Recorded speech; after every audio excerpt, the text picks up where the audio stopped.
Assalamualaikum dan selamat datang pada podcast kami hari ini. Saya Muhammad Umar Al-Hakim.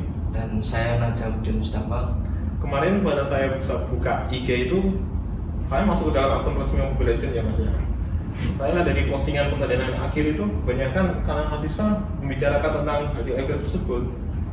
Bagaimana mas itu mas? Oh ya, kemarin tuh ada pertandingan Mobile Legends ya, kejuaraan dunia itu. M5 itu kemarin pertandingan antara Onyx lawan AP Brand. Onyx dari Indonesia sama AP Brand dari Filipina ya. Pada akhirnya cukup senang ya kan, akhirnya Onyx kalah dan saya juga lihat itu banyak yang nggak terima sama hasil akhirnya. Terus banyak juga yang menghujat satu sama lain gitu. Jadi satu fans AP Brand sama fans Onyx gitu ya mas ya. Tapi itu kan itu kebanyakan mahasiswa itu kan ya mas ya. Kenapa bisa mahasiswa itu bersifat negatif? Walaupun kan dalam pertandingan itu memang sudah biasa ya, ada yang menang dan kalah. Itu adalah hal yang biasa dalam semua pertandingan. Tapi mengapa sebagai mahasiswa yang sudah tahu tentang beretika Pancasila dan tahu nilai-nilai agama tersebut itu kenapa masih melakukan hal-hal yang negatif tersebut ya mas ya? Dan dari saya sih menurut saya mungkin ada provok ya, provok untuk satu sebenarnya itu ada provok atau adu domba itu kan. Dari salah satu postingan itu coba ada tulisan Kairi Kumbar itu Kairi Ngefit itu maksudnya gimana ya mas? Ya mungkin dari player Onyx kan ada satu tim dari Filipina itu kan. Walaupun timnya dari Indonesia itu kan banyak juga yang menghujat sih, malah netizen Indonesia tuh mengatai itu Kairi kayak bantu kemana sendiri ya. Gitu ya, bantu negaranya sendiri walaupun sebenarnya itu di tim lain kan, kayak pengkhianat gitu ya maksudnya. Ya emang benar sih dari Kairi Fit kalau gitu ya mas ya. Emang enggak, itu hanya kata-kata khusus untuk pemain ya Mobile Legends ya sebenarnya Kairi Kumbar gitu, hanya fans-fans tertentu. Tapi kenapa masih bisa ada orang-orang itu bersifat negatif? Walaupun ya meskipun itu bukan salah satu fans ya, kebanyakan di media sosial sekarang kebanyakannya pada negatif sama satu sama lain mas. Itu banyak hal yang buruk ya. Ya dari itu sih mungkin kayak saya kurang tahu juga ya. Kita juga menjudge itu berperan besar ya dalam kehidupan kita. Mungkin untuk pembahasan ini kita bisa memanggil narasumber yang mungkin lebih berpengalaman lah dalam bermedia sosial. Itu kita bisa panggil dua narasumber kita. Oke, silakan.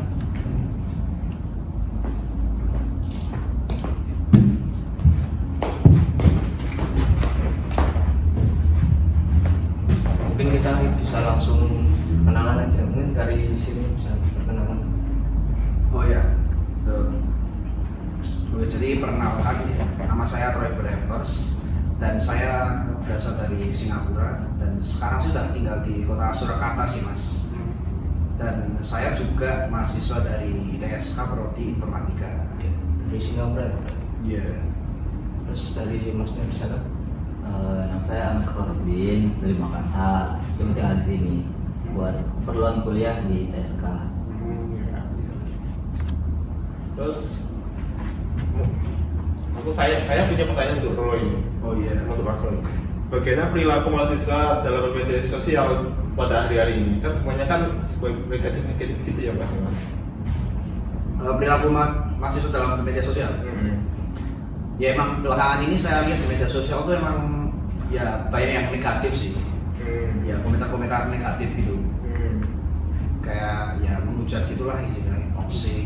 Berarti yang saya bahas tadi kan, saya tadi membahas dengan Mas Najal ini membahas tentang pertandingan hasil akhir Amel tadi, bukannya itu juga salah satu contoh perilaku negatif mahasiswa terhadap orang lain ya dalam media sosial? Ya itu bisa dibilang termasuk juga sih, kan tadi masih bilang apa pertandingan ML itu ya? Iya. Ya itu juga termasuk perilaku negatif sih, kan istilah kayak menghujat player tersebut. Biasanya yang kata-kata Kairi Kumbar itu kan? Iya, Nah. itu juga yang belakangan ini terjadi kan. Ya, itu jadi salah satu kata-kata populer untuk penghujatan orang-orang yang bermain di email itu ya Mas ya. Iya. Terus dari Mas Agung ya, contoh mana yang menggunakan medsos secara positif dan negatif? Ya buat contohnya itu mungkin bisa dibilang kalau dari segi negatif ya mungkin kita sudah lihat itu banyak lah bertebaran di situ yang udah disebutkan tadi lah, kemudian personal lah atau nama klub atau nama apalah, bahkan nama agama pun saja dapat dihina kayak gitu. Maksudnya sebenarnya mungkin beberapa orang mengatakan itu fakta gitu, ini agama kayak gini, padahal sebenarnya itu buat mereka menjatuhkan atau menghujat. Buat positif sendiri mungkin ada banyak juga sebenarnya, ada banyak misalkan menyebarkan agama begitu, menyebarkan ke kesetaraan atau mungkin ke apa ini saling toleransi semua beragama. Ada banyak sebenarnya yang seperti itu, yang dimana orang itu menentang kita tuh menghujat agama lain gitu. Terus ada banyak baik itu dari lingkungan teman-teman saya maupun di luar lingkup teman-teman saya gitu. Baik. Menurut kalian ya, platform media sosial yang mahasiswa itu paling banyak menggunakan itu apa sih? Ya kalau menurut pendapat saya itu kayak Instagram, dan salah satu yang paling rame itu ya kayak TikTok sih ya, TikTok. Ada nggak sih sisi positif sama negatifnya dari TikTok? Ya tentu saja positif dan negatifnya ada. Kalau dari segi positifnya itu kayak apa ya? Kayak kita itu bisa istilah kayak kalau di TikTok itu kan kita bisa membuat kayak ngeditnya itu lebih gampang gitu loh dibanding kalau YouTube kan harus kayak kan edit sendiri gitu. Jadi kayak dari situ tuh kita bisa kayak membuat konten yang edukatif itu lebih mudah, lebih cepat juga. Terus sisi positif dan negatif TikTok itu dalam agama itu gimana ya? Konteks agama. Dalam konteks agama ya, kalau dari segi positifnya tuh kita bisa ini kayak menyebarkan di sini saya mau bahas dari segi positifnya dulu ya. Kalau positifnya tuh kalau dari pandangan agama ya, kita tuh apa ya, kayak ya istilah kita kan tadi kan lebih mudah kan kayak tekan edukasi. iya, jadi kita kalau mau menyebarkan ajaran agama atau toleransi lah gitu ya. Kalau di ajaran Kristen kan kayak kan di media sosial itu kan kita bisa kayak ibadah online gitu, contohnya seperti itu. Keren tuh Mas. Ya keren sih. Ya itu kemajuan zaman sih. Sama kalau dari segi negatifnya tuh emang kadang-kadang banyak sih yang tidak sesuai gitu dengan nilai agama gitu. Terus Ya kayak seperti pelecehan gitu sih. Salah satu contohnya gitu. saya punya pertanyaan buat Mas Abdi. Mas, itu kan mengapa mahasiswa Indonesia dalam Indonesia itu mulai berlebihan? Mengapa? Berlebihan dalam hal apa? Berlebihan dalam penggunaannya. Jadi dalam waktunya itu mengapa tidak dibatasi seperti menghabiskan sehariannya itu cuma untuk bermedia sosial? Bukankah itu hal yang tidak bagus? Hal yang sungguh buruk untuk kesehatan dan hal-hal yang lain ya Mas ya? Kalau dalam hal berlebihan mungkin iya sih berlebihan emang, cuman ya gimana ya, remaja zaman sekarang itu punya moto rebahan dan banyak duit kan. Benar sekali. Ya sebenarnya hal itu ya bagaimana ya, maksudnya mungkin dalam hal lingkungan orang tuh juga bingung gitu bagaimana membatasi anak mereka, karena di zaman mereka nggak ada medsos gitu, mereka bingung gitu bagaimana cara membatasi yang baik dan benar gitu, bagaimana menjaga agar anaknya tidak terlalu berlebihan dan tidak terlalu tidak benar-benar gaptek istilahnya dalam teknologi, mereka nggak tahu gitu. Jadi ya istilahnya anak-anak pada nggak terkontrol dan ya begitulah gitu mungkin. Tapi kebanyakan mahasiswa dulu Mas berlebihan, maksud dulu yang nggak maksud saya berlebihan itu berlebihan banget. Jadi ya saya pernah, nggak tahu sih, bukan dari pengalaman ya Mas ya, tapi ya Mas, saya pernah melihat video seorang mahasiswa menghabiskan keseharian waktunya, hampir seharian waktunya paling buka medsos, terus kamar mandi, terus makan, balik lagi ke medsos. Nah itu bukannya kesehatan itu kayak bukannya edukasi tentang bagaimana cara membatasi waktu itu nggak ada ya mas itu mas? Apa emang mahasiswa tersebut itu tidak memedulikan edukasi tersebut? Menurut anda bagaimana mas? Sebetulnya saya juga nggak tahu gitu, maksudnya kadang aku juga heran gitu orang-orang betah di medsos itu apa gitu maksudnya. Iya. Karena kan orang punya pribadi masing-masing. Kalau saya sih mending game lah ya. Nah, betul. Saya juga itu mas pengikut Tapi ya. kalau bilang seharian sosmed juga gimana? Maksudnya saya sendiri ya kan minus ya kan gitu. Dan rasain impactnya terlalu banyak bertetapan dengan layar kaca gitu. Jadi kalau bilang seharian juga saya udah istilahnya ngurangin lah kan. Maksudnya itu sakit kepala, maksudnya kepala itu sakit kalau istilahnya lebih dari 5 jam itu main laptop. Terus yang sakit, jadi aku juga agak heran gitu.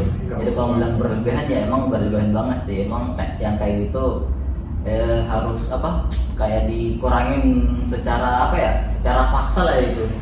Itu maksudnya bagian mana yang dikurangi mas? Maksudnya kan dalam waktu berbeda sosial kan bisa nge-reply hujatan orang lain, terus mengkomentari gambar orang lain, terus itu mengikuti sebuah apa itu konversasi, itu yang bagian mana yang dikurangi? Kalau misalnya dikurangin tuh bukan dalam segi komentarnya atau maksudnya jam bermainnya itu yang harus dikurangin gitu. Mungkin dia harus beraktivitas di luar, sentuh rumput lah, apalah gitu. Jangan dalam kamar terus gitu. Gitu kan keluar lah istilahnya, jangan dalam kamar terus gitu kan. Banyak hal lain yang lebih seru daripada apa yang tidak bisa dapatkan hanya dengan bermain HP dan bermain sosmed itu. Berarti maksud anda lebih banyak beraktivitas di luar daripada bermain HP. Oke, dari kalian nih, ya mungkin bagaimana cara meningkatkan nilai positif dalam bermedia sosial ini? Jadi kalau meningkatkan nilai positif dalam media sosial itu pertama dari kemauan atau minat dulu gitu. Jadi niat untuk berubah. Lalu habis itu mungkin dari ajaran agama memperkuat ilmu agama itu juga bisa sih mas, biar kita tuh apa ya, istilah dari manusia yang beradab lah gitu dalam media sosial. Mungkin kita sudah di penghujung acara ya, terus juga berterima kasih pada narasumber kita Mas Amri Samatra ya. Iya. Mungkin Mas Lukman bisa menyimpulkan diskusi kita pada hari ini. Baik, untuk kesimpulan saya dari perkataan atau diskusi kami yang sudah saya lakukan dengan tamu-tamu istimewa dua ini, yang saya sebutkan yaitu untuk berubah kita harus dimulai dari diri sendiri. Apa yang ingin dirubah itu emang mungkin ya gara-gara lingkungan, mungkin ya gara-gara emang sudah dari masa lalu ya. Tapi apa yang harus dirubah itu sisi negatif kita. Jika berbeda sosial itu kita secara negatif kepada orang lain, orang yang kamu omongin secara negatif itu juga akan membalas kamu dengan negatif. Nah, pada akhirnya itu akan menjadi hal yang timbal balik, yang tidak menyehatkan. Dan ketika dilihat orang, kan itu media sosial itu kan hal yang publik. Ketika dilihat orang lain itu juga menjadi panutan orang lain untuk yang melihat itu. Jadi mereka kira itu bahwa yang kamu katakan itu benar di media sosial. Nah, mau berkata dari itu, kita sebagai mahasiswa, kan kita sebagai orang yang sudah beredukasi ya, sudah lulus SMA, sudah bisa hidup sendiri misalnya, kita harus menjadi lebih positif. Tidak baik, angka baiknya apabila kita bermedia sosial dengan baik. Jadi kita sebagai panutan orang lain itu, orang lain juga ikut ikuti kita sebagai idol mereka lah sebagainya. Dan seperti yang kita ajarkan di kampus kami, diajarkan di kampus kami ya. Kampus kami kan sudah diajarkan yaitu cara beragama dan itu cara nilai-nilai Pancasila yang baik itu bagaimana. Nah, mohon perhatikan ajaran-ajaran tersebut karena itu adalah ajaran-ajaran penting dalam bermedia sosial juga. Saya harap itu cukup dari kami. Gambar. Ya sepertinya tidak. Saya harap itu cukup. Terima kasih sudah menyaksikan. Assalamualaikum warahmatullahi wabarakatuh dan terima kasih.